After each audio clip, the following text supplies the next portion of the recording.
So finally guys अभी हमारे पास एक फ़ोन आया है वीवो का, और ये है वीवो का Y90 मॉडल। इसमें Y90, Y93, Y91 और Y95 ऐसे बहुत सारे फ़ोन आते हैं जिसमें कि नेटवर्क की समस्या होती है। और इन नेटवर्क की समस्याओं को कैसे आपको सॉल्व करना है ये इस वीडियो में आपको जानने को मिलेगा। तो यहाँ पे सबसे पहले मैं आपको बता दूँ कि यहाँ पे देखिए नेटवर्क को हमने रिपेयर कर दिया और यहाँ पे भी नेटवर्क आ रहा है। पीछे का ढक्कन नहीं लगा है, इसी वजह से यहाँ पे एक पॉइंट नेटवर्क कम है। ढक्कन लगा दूंगा नेटवर्क पूरा फुल हो जाएगा।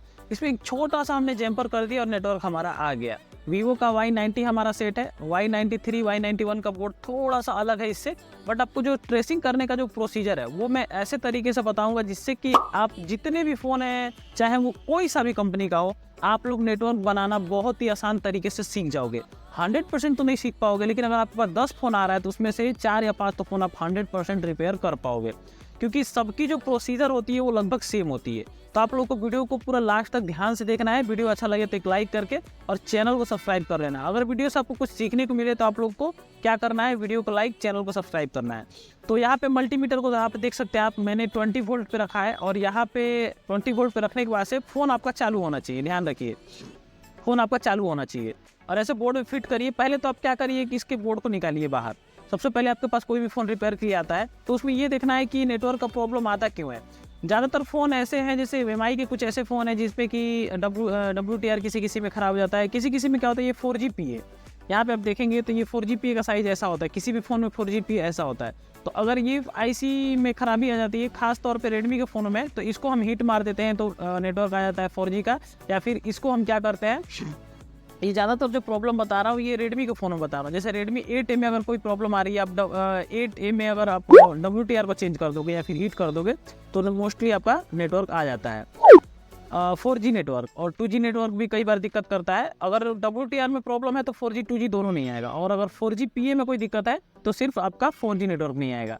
तो ऐसा भी होता है कि कई बार 4GPA में भी प्रॉब्लम होने से वोल्टेज सप्लाई यहीं से होकर जाती है और यहीं से ब्रेक हो जाए तो दोनों में ही नेटवर्क नहीं आएगा। तो सारी कंडीशन को मैं बताऊंगा। वीडियो थोड़ी सी लंबी होगी लेकिन आप लोग ध्यान से समझना है। तो हम स्टार्ट करते हैं। अभी मान के चलिए अब से हमारा वीडियो स्टार्ट हो रहा है, अभी तक तो मेरा डिस्क्लेमर था, मान के चलिए।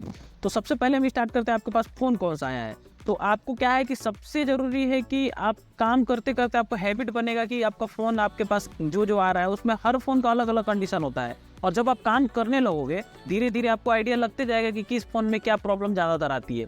जैसे कि रेडमी के जितने भी फ़ोन हैं ज़्यादातर में क्या होता है, अगर वाटर डैमेज नहीं है तो आपका ज़्यादातर चांस है कि आपका ये WTR ख़राब होगा, नहीं तो ये 4GPA ख़राब होगा। WTR का चौकोर IC होता है, छोटी साइज होती है, इसमें यहाँ पे MTK का WTR है और बहुत सारे में WTR लिखा होता है। तो ये रेडमी के फ़ोनों के लिए।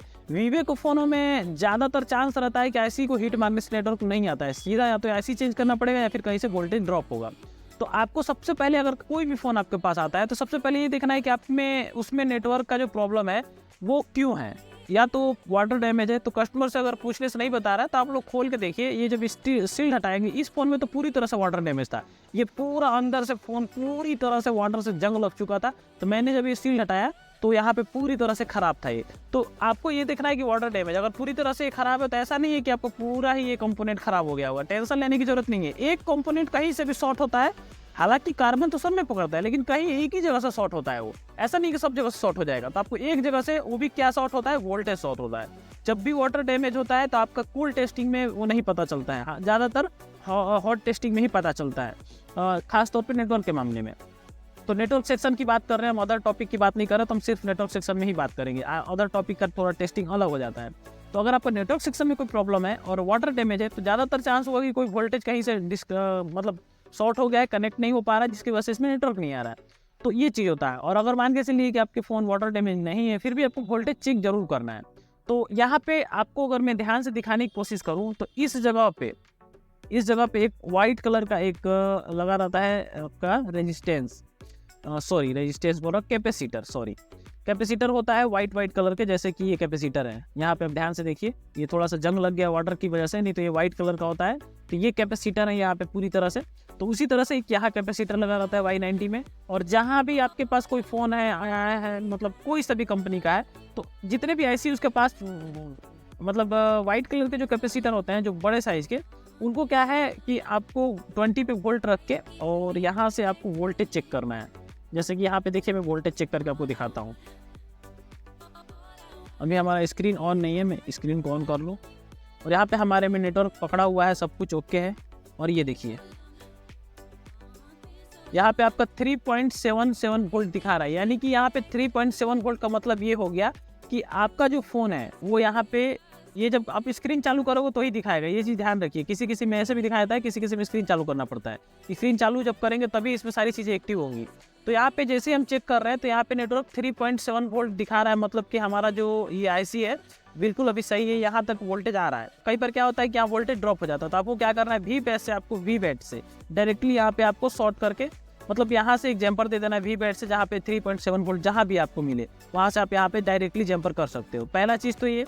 दूसरा चीज़ कि मेरे में क्या दिक्कत हो गई थी, तो मेरे में ध्यान से देखिए, मैंने क्या किया है, यहाँ तक तो मेरी वोल्टेज आ रही थी, बट यहाँ आईसी के अंदर जो वायर घुस रहा है वहाँ पे एकदम से पास में एकदम, मतलब बहुत ही नाजुक सा एक कंपोनेंट पूरा, तो यहाँ से लाइन से तो पूरा शॉर्ट हो गया था, लेकिन यहाँ से जो इसका आईसी का एक टांग निकला रहता है, कहने का मतलब, तो उस टांग के पास तक का पूरा बोर्ड शॉर्ट हो गया था। तो मैंने डायरेक्टली इस आईसी के टांग के पास से एक जंपर दिया। ये सब चीज़ें माइक्रोस्कोप में आपको दिखेंगी, तो मैं आपको एक बार माइक्रोस्कोप में भी दिखाने की कोशिश करता हूँ।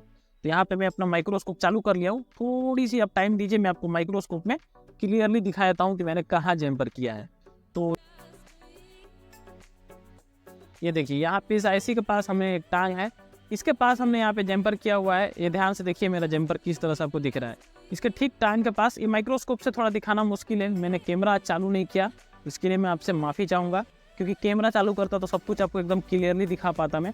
हालांकि ऐसा नहीं है, हमारे माइक्रोस्कोप में कैमरा वगैरह सब कुछ लगा हुआ है, कैमरा भी है, सारा सेटअप है, लेकिन अभी ये बंद पड़ा है, सेटअप हमने किया नहीं है, तो डायरेक्टली आपको दिखाने की मैं कोशिश किया।